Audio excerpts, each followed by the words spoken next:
Having accomplished all the phenomenological analyses carried out on the principle of that presupposed subject, that is, of pure consciousness, we can no longer treat man only as an objective being, as an object, but we must treat him as a subject, and this to the same extent in which consciousness constitutes his specifically human subjectivity. You see what he's doing here. Wojtyła was accepting Husserl's beginning of the analysis with subjectivity to go against the objectivization of man, but also here claiming that Husserl, in the principle of intentionality, has actually achieved a way outside of subjectivity, although Husserl doesn't get it. So here's the critique now. He says, if we follow this claim out in relation to Husserl's principle of intentionality, we see that Wojtyła is criticizing Husserl in the precise manner that Husserl has criticized Descartes. For just as Husserl rightly understood that Cartesian doubt could not sever the relationship between subject and object, Wojtyła sees that Husserl fails to understand the radical insight in the discovery of the principle of intentionality, that subjectivity is a genuine form of transcendence that emerges from pure consciousness into the world of beings. Such an insight marks a rejection of the method of phenomenological bracketing of existence, for it reduces not only the existence of objects to appearances. On the side of subjectivity comes a corresponding reduction of human subjectivity to intentionality itself. In other words, all of the active elements of consciousness are reduced in Husserl's phenomenology. Husserl fails to recognize that the principle of intentionality reveals that human consciousness is more than intentionality. It fails to recognize that in the principle of intentionality, subjectivity transcends itself. This is the primordially irreducible nature of the human being.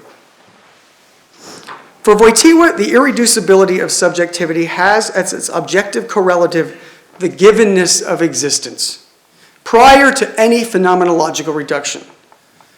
The principle of intentionality secures this relationship, and this marks the very meaning of subjectivity for Wojtyła. He says, it seems that precisely this is subjectivity conceived as personal.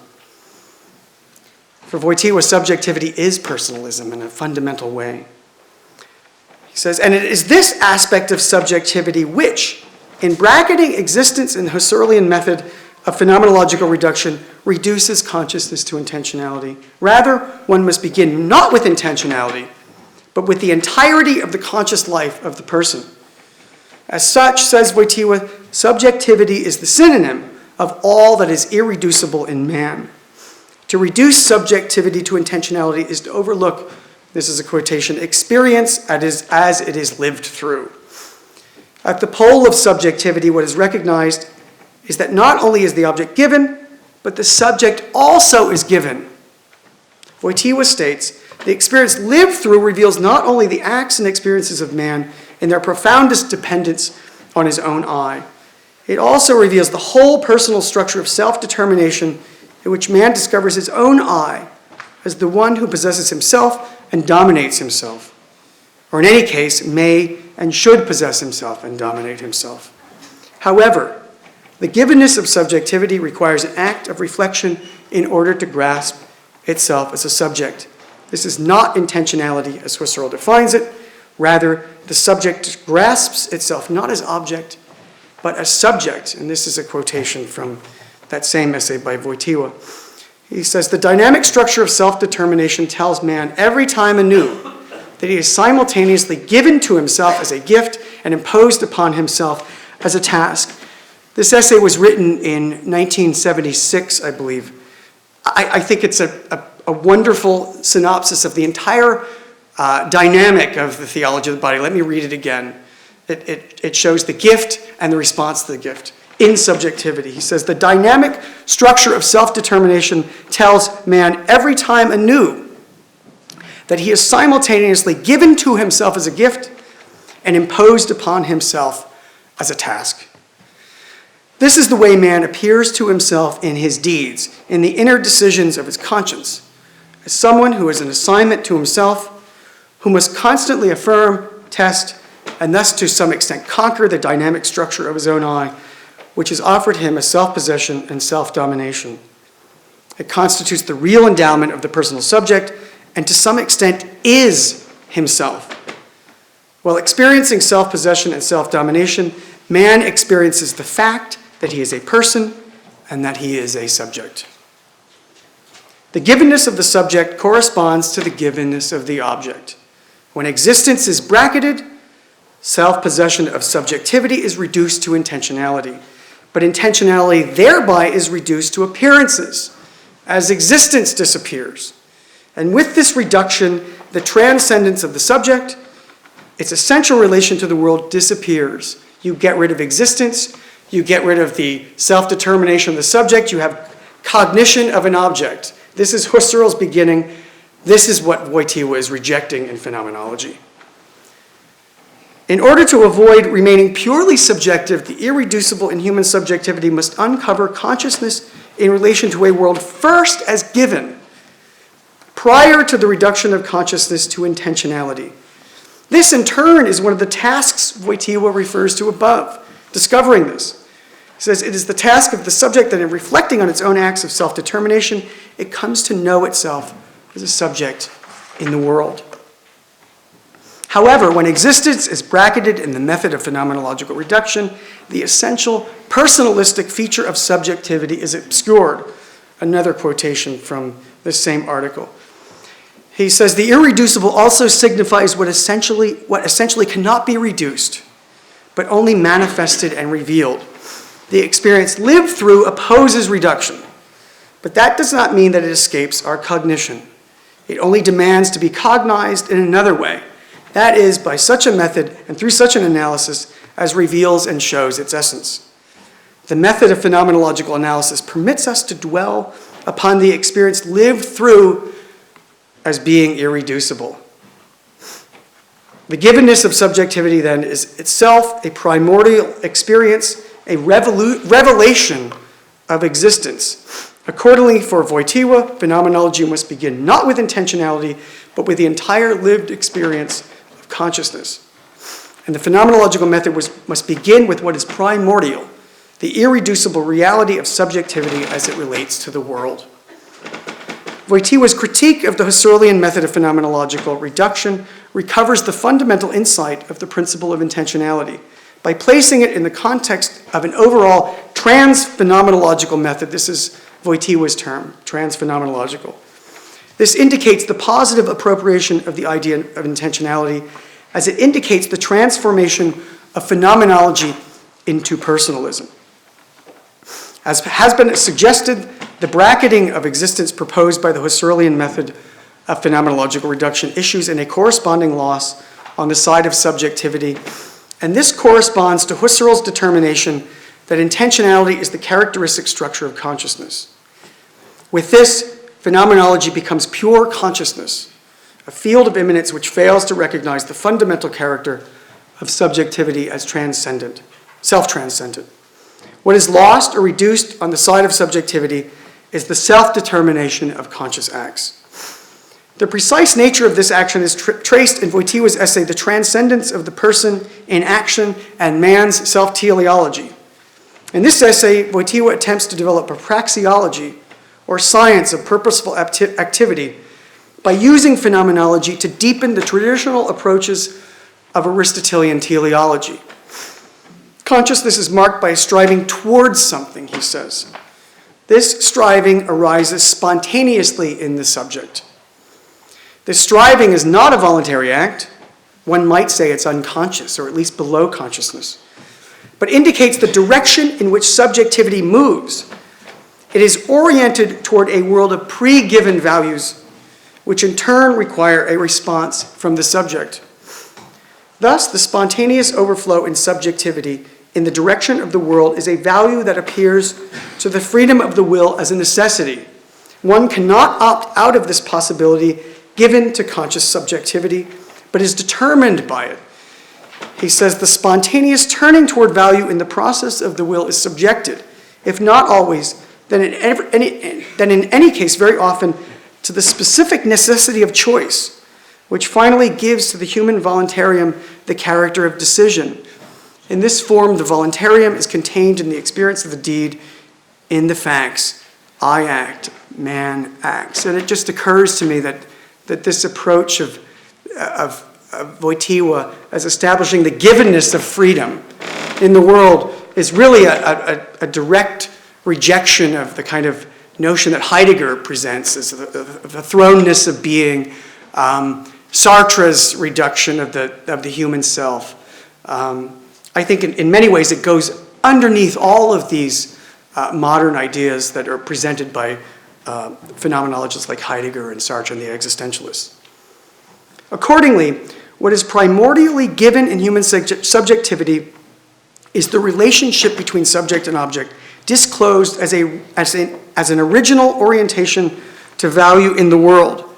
The response of freedom on the part of the human subject is determined by this given structure.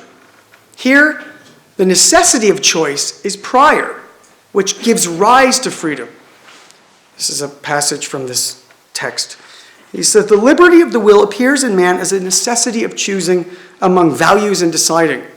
Spontaneous willing and the values which correspond to it intentionally do not destroy that primordial or fundamental spontaneity of human willing and the turning toward values connected with it, but, on the contrary, draw on it and, so to speak, are accomplished in it. This is why, for Wojtyła in the acting person, intentionality does not belong to consciousness. It is given to consciousness, just as the will is given to the subject.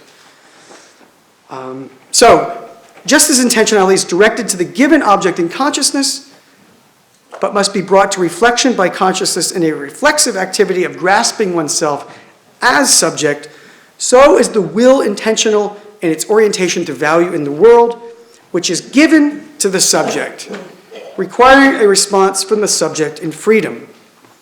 In the orders of knowing and willing for Wojtyła, intentionality is the structural relation linking subject with the given object.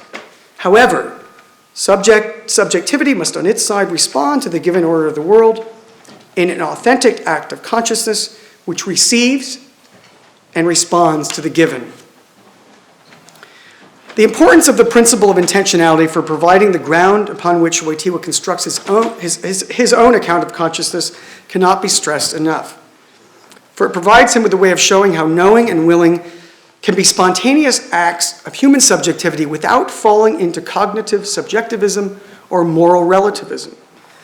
What the principle of intentionality secures is the givenness not only of the objective field of knowledge and ethics, but also of the fundamental subjective orientation toward truth and the good, which constitutes the foundational layer of human conscious activity.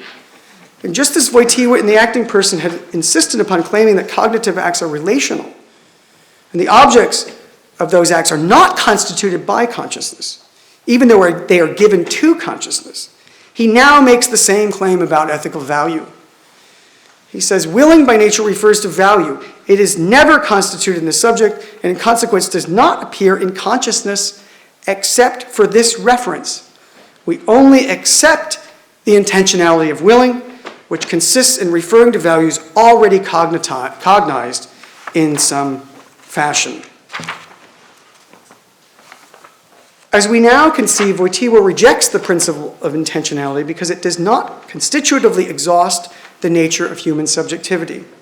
It is the foundational layer upon which spontaneous acts of human subjectivity are constructed by the acting person.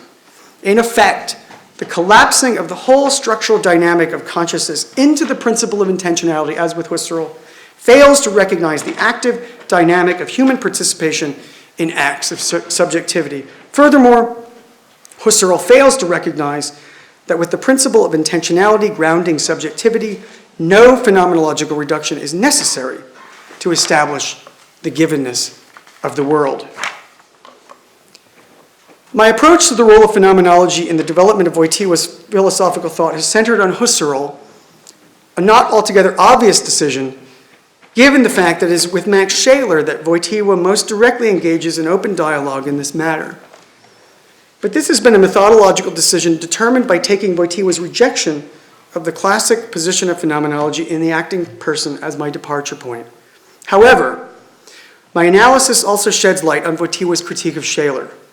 in a way that is useful for understanding the relationship between phenomenology and its theology of the body. The critique of Shaler runs parallel to that of Husserl, for both surrender the objects of their respective inquiries to the field of subjectivity, with the result being that they largely conceive of subjective activity in passive terms. As we have seen for Husserl, the reduction of phenomenological analysis to pure immanence and consciousness to intentionality results in the failure to render an adequate account of self-determination of the person.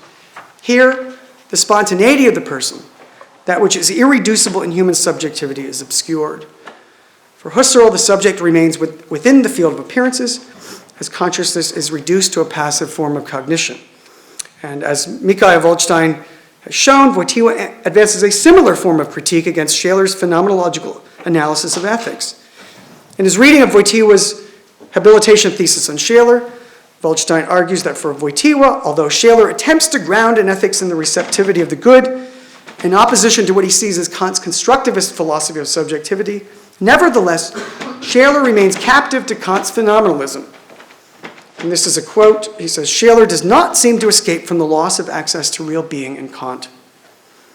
This is due to Shaler's decision to link ethics with emotion and feeling, and to relate feeling intentionally to objects. Thus, values are grounded in feelings which are not found in being by nature, but only by intention. As such, Shaler fails to recognize that ethical actions possess moral goodness as an objective and real property of those acts. Because of his emphasis on feeling and receptivity, Shaler also fails to grasp the person as an efficient cause of acts of subjectivity. Thus, a dual reduction is at work in Shaler's analysis of the source of ethics and human subjectivity. Moral actions are seen as passive forms of receptivity, thereby obscuring what Wojtyła refers to as the irreducible in human subjectivity, as the subject is severed from its relation to existence. Just as Husserl's reduction of consciousness to intentionality remains immersed in the pure immanence of consciousness, so does Shaler's reduction of ethics to feeling remain immersed in subjectivity."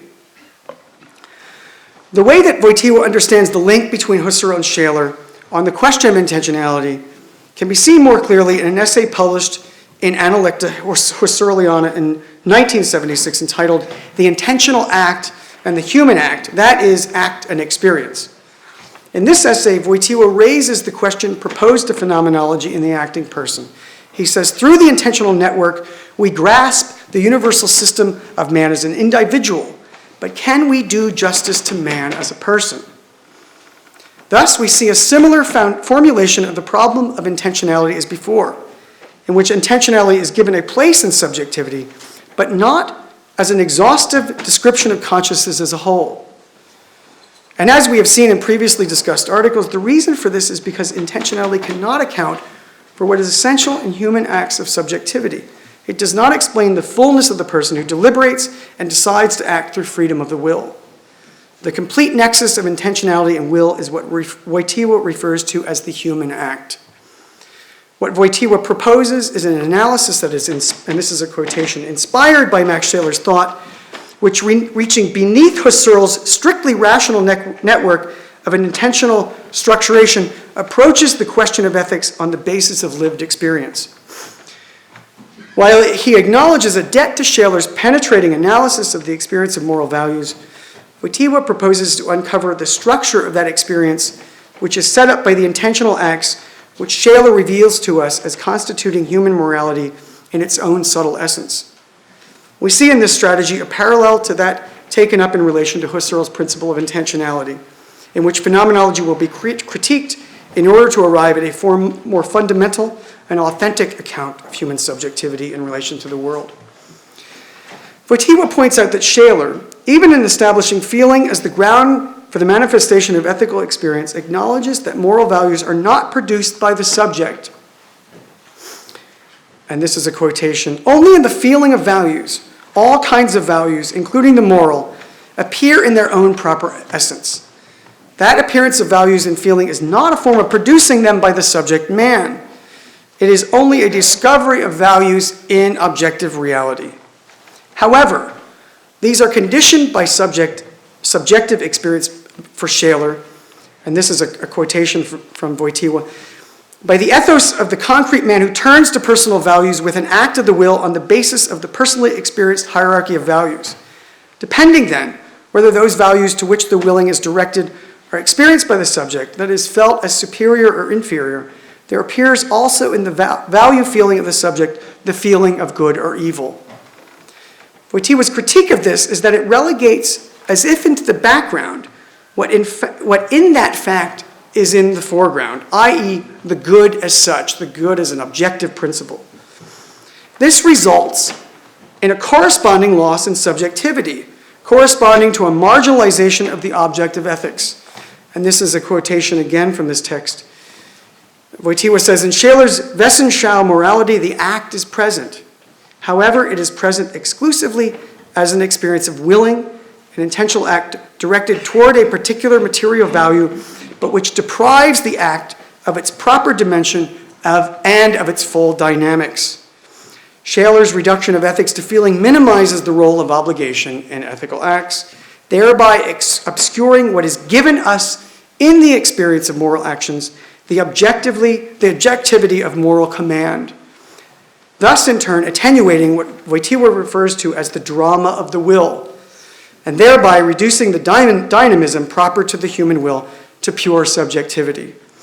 For Wojtyła, Shaler's insight is in rightly understanding that moral experience is an interior drama with its own proper dynamic structure, while at the same time undermining it in reducing the appearance of obligation to feeling. And this is a quotation from that essay. He says, that drama, the will, has its own specific character precisely in experience, and so in the experience of good and evil. The moment of obligation determines it also. Shaler very carefully analyzes obligation, but he does that in order to eliminate it from the field of morality. For in his opinion, obligation is in opposition to an authentic experiencing of moral values. Shaler here took the opposite extreme in relation to Kant, who saw in pure obligation the very essence of that which is called moral.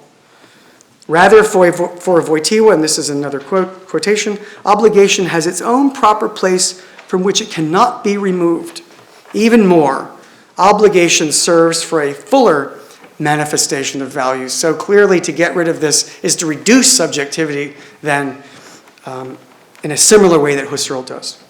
In phenomenological terms, Shaler's reduction of morality to feelings eliminates what is given to human subjectivity, the objective determination of ethical life in moral obligation.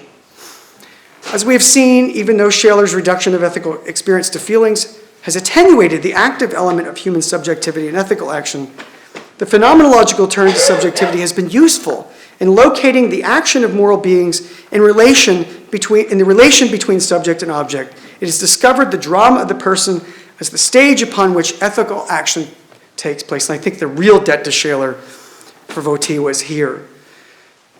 For Wojtyła, conscious is the key subjective experience that mediates the relationship between the subjective judgment of value and the objective determination of obligation. However, though it emerges in the sphere of interiority, it is not merely subjective. Rather, it is announced only in the call of obligation. And this again is a quotation from this essay. Wojtyła says, the reality of good and evil as moral values manifest themselves in the conscience through obligation. Obligation is not only an equivalent of a command or constraint, and that coming from the outside, as Shaler seems to suppose. It is, in a certain sense, the determinant of values, an indicator of what kind of good or evil is meant. That it is the good which makes man himself as man good, or inversely makes him evil. One can say that moral obligation grows out of the very essence of moral values, that it emerges, as it were, from its interiority. As such, the nature of subjectivity unfolds the givenness of the human person, which humans in turn are called upon to take up as a task. Wojtyła says, and so the immanent reality of moral values and the experience of the conscience reveals at the same time the dynamic reality of the subject, man who acts, who performs the act. Already through the very act is being manifested adequately the subject's ability to act. This is a key point, since the response to what is given marks the unique nature of the individual as a person who is responsible for his actions. Man is the author of his actions, responsible for their moral values. For the good or evil cannot not will that good or evil in that fundamental dimension, because in that instance, he would have to belie his responsibility and his ability to act. This was a quotation from Wojtyła.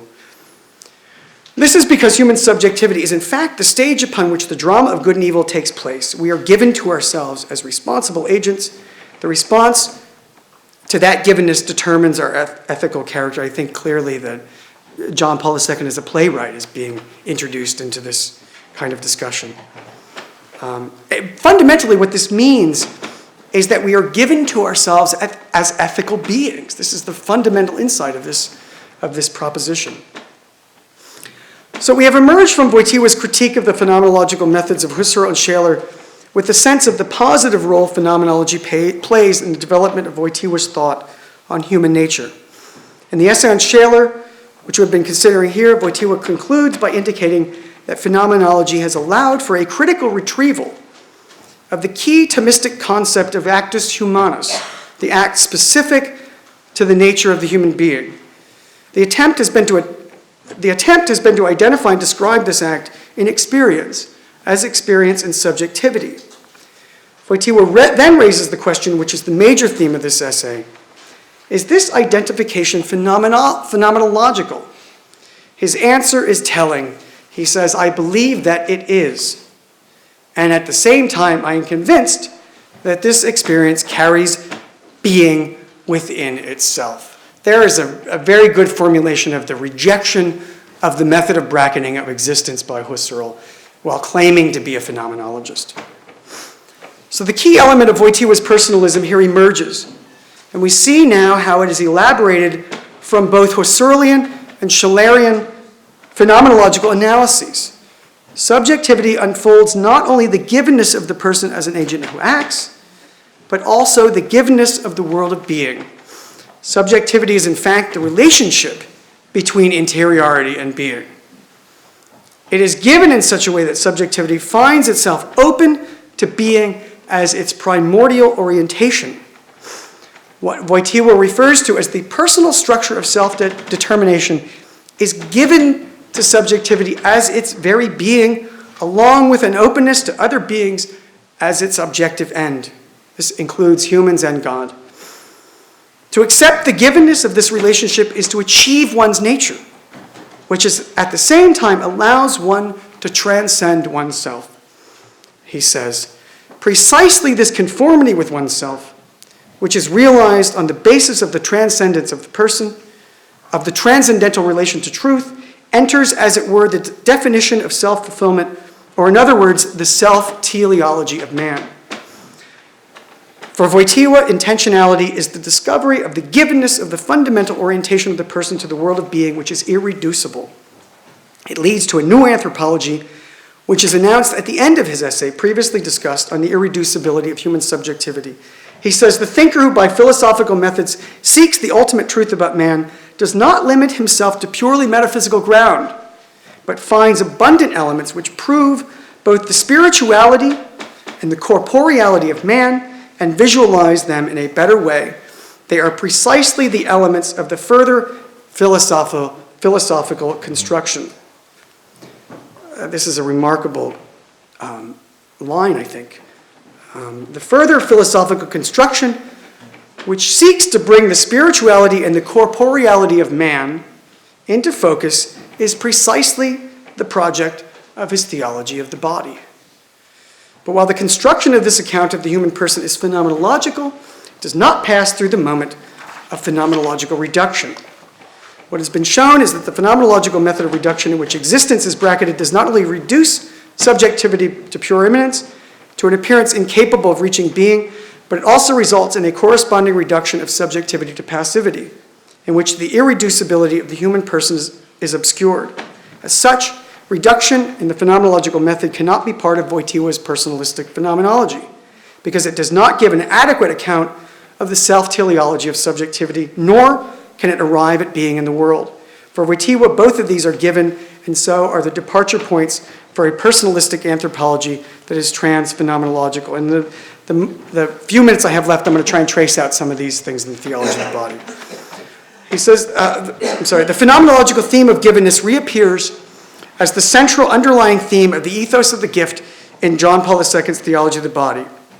In showing this, I will focus on the first three sections of part one of Man and Woman He Created Them, entitled The Words of Christ. These deal with the story of the creation of human beings in Genesis.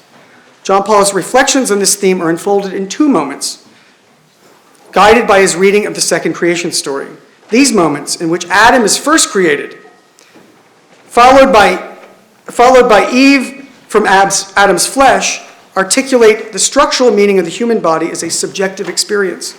In this, the origin of human beings is recovered in a phenomenological matter with the focus on man's awareness of his own body. At the outset, Adam finds himself alone. John Paul II discovers in this moment man's solitude before God, which in turn is articulated as a form of self-awareness as a human being in relation to the world. He says self-knowledge goes hand in hand with knowledge of the world.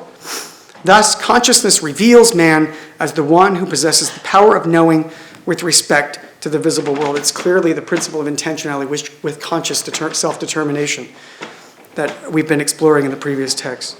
The relationship between subjectivity in the world is dialectical, both an affirmation of his being among other beings and also his own dissimilarity before them. It is this element of separation that John Paul II emphasizes as the primordial character of consciousness. He says, with this knowledge, which makes him go in some way outside of his own being, man at the same time reveals himself to himself in all the distinctiveness of his being. Clearly, the idea of the irreducibility of subjectivity is articulated here with the transcendence of consciousness given as a form of reflexivity in the original constitution of the human subject. This marks the definitive character of the person as a subject given to itself. In fact, John Paul II goes on to say, solitude also signifies man's subjectivity, which constitutes itself through self-knowledge.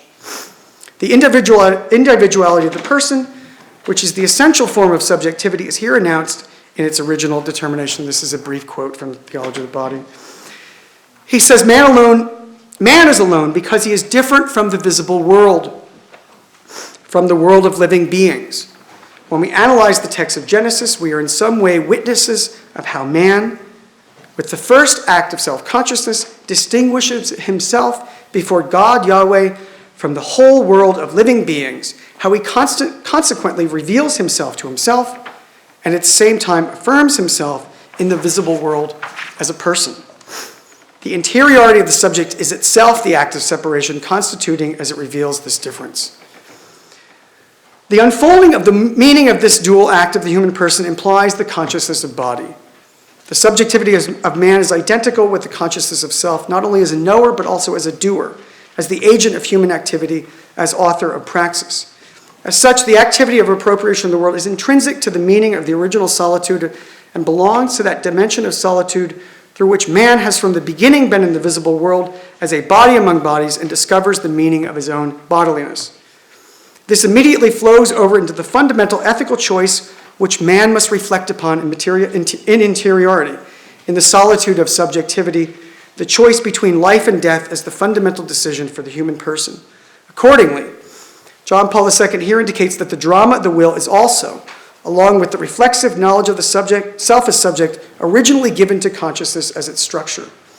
The original moment of Adam's self-awareness then indicates that the original solitude of human subjectivity, constituted as an embodied consciousness, is more primordial than sexual differentiation, which comprises the second moment of John Paul II's reflection on the creation of man. This constitutes the fundamental outline of the person, both male and female. I have just a little more to go. From this moment, the Genesis story passes over into the unity of man and woman, presented in the creation story in Genesis as Adam falling into a deep sleep to emerge with Eve. Thus, from original solitude, man emerges into the unity of human nature, the full meaning of which is disclosed as joy. Nevertheless, the recognition of the essential solitude of the other, disclosed in the profile of the person as a subject, opens the field for communication with another, from which interpersonal relations follow. In other words, the recognition of the solitude of the other is the source from which intercommunication springs. And John Paul II comments. He says, as we observed before, in his original solitude, man reaches personal consciousness in the process of distinction from all living beings. And at the same time, in this solitude, he opens himself toward a being akin to himself, defined by Genesis as a help similar to himself. This opening is no less decisive for man as a person. In fact, it is perhaps more decisive than the distinction itself. The man's solitude in the Yahweh's account presents itself not only as the discovery of the characteristic transcendence proper to the person, but also as the discovery of an adequate, relation to the person, and thus as opening toward and waiting for a communion of persons. What is made transparent here is that unity of human beings is also a fundamental orientation of subjectivity which is given to the human person originally from the beginning. And that is grounded in the solitude of subjectivity before God. The very lack which lies at the heart of solitude is the wellspring from which the subject emerges from itself in the direction of another. The need which is experienced in subjectivity calls for its completion in another, in an act which transcends itself. As we have seen, this is the very structure of the person presented in the phenomenological analyses presented before the papacy of John Paul II. Herein, the full meaning of the givenness of the object for consciousness is revealed, not in the structure of intentionality, but in the irreducibility of the human person as a whole. We have arrived at the ethos of the gift, the central relational structure of the human personality, given to the person by God, but also to be received as a task to be completed. It is the very intention of subjectivity that emerges outside of itself to find oneself in another. I have a lengthy quotation that I'll skip to show that. The claim that John Paul II is making is that the communion of persons written into the very structural orientation of human subjectivity is an image of the divine communion of the three persons of the Trinity. The relationship that constitutes an authentic mirroring of the divine persons is the gift of self to one another. This is also the relationship which completes the union with God as articulated in Wojtyła's study of the mysticism of St. John of the Cross. And I'm going to skip that quotation. But basically what he argues is that this notion of God participation is an original gift that has to be given back